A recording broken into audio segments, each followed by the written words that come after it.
over the last 30, 40 years, we have seen the latest relocation of the dynamic center of capitalist industry and growth.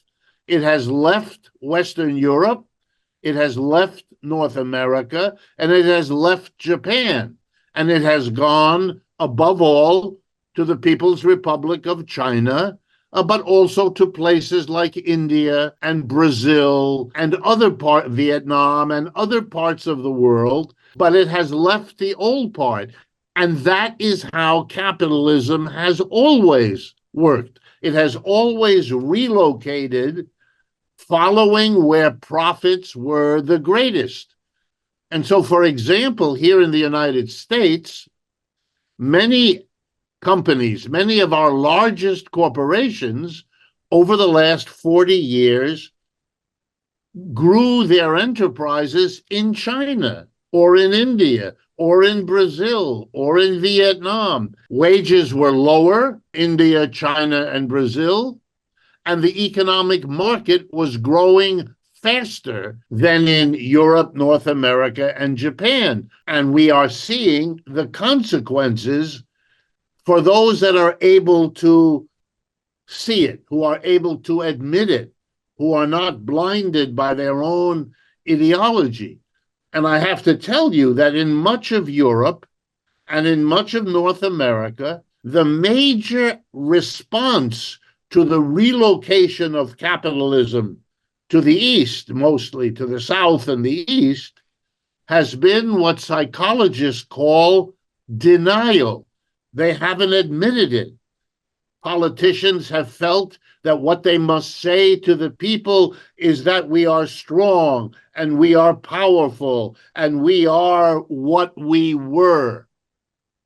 This has happened before in history. It takes some time before the people living through the relocation of capitalism will finally be able to face it, to admit it, and to begin to deal with it. We're not there yet. And whether you look at the war in Ukraine, or you look at foreign policy of the West, or you look, for example, at the conflict around Taiwan in the South China Sea, you see a West that still thinks it has the dominant power. It doesn't.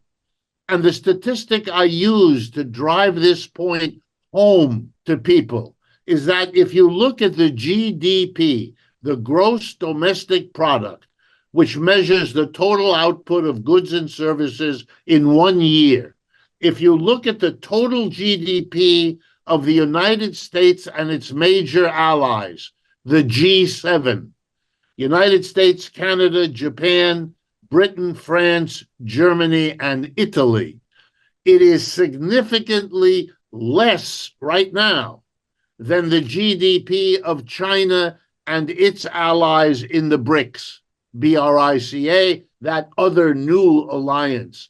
So that tells the whole world economic growth is faster in the East than it is in the West. The G7 and the BRICS had the same total GDP in the year 2020.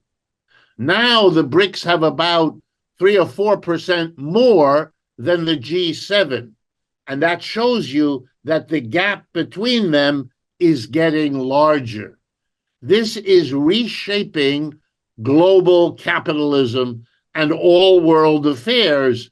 We are living through that, but I think the important thing is to realize that this is what's going on, to understand that every country in the world, your country, my country, all are now rethinking their foreign policies, their place in the world, the future of their industries, because the economic situation of the world economy is changing so dramatically.